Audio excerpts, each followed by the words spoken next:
care mulți dintre voi mi-ați cerut să-l joc. Și să-i dăm bice. Să scrieți în comentarii ce jocuri mai vreți să fac.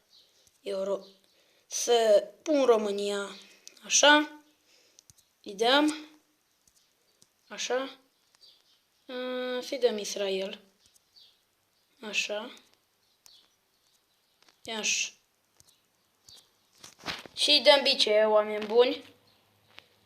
Da. Acum să vedem cine va câștiga.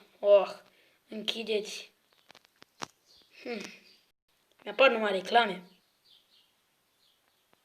Bine. România vs Israel, 3 grade. 32%. Trec de asta. Continue. Și dăm bice. Îi dăm short pass. Ok. Bine. Oh my god, nu. Așa. Hai. Nu pot să-l întreg. Haide. Bine. Short pass. Așa, short pass. Așa, short pass. Este, dăm șut. Ai, Doamne, oameni buni. Vreau să câștig.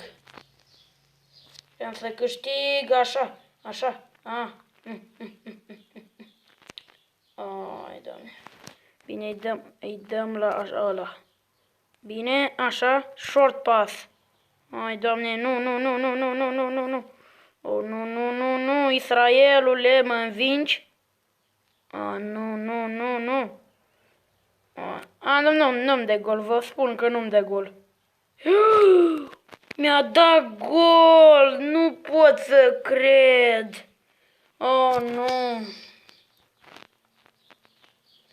Nu pot să cred că mi-a dat gol. Tai, Doamne. Ghiulin.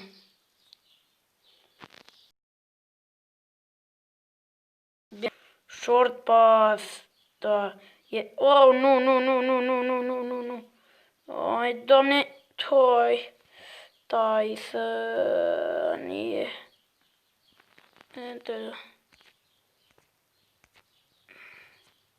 Ai, nu.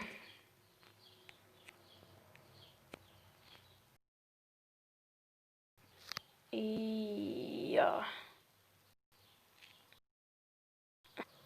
Nu merge greu tare. Repede. Ai. Nu. Short pass. Short.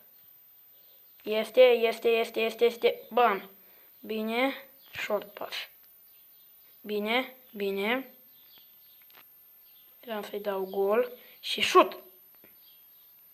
Ai, Doamne. Vreau să-i dau gol. Și cu atât cu acest episod. Nu uitați să vă abonați, să dai like. Îmi pare rău că n-am câștigat pentru România, dar data viitoare voi câștiga.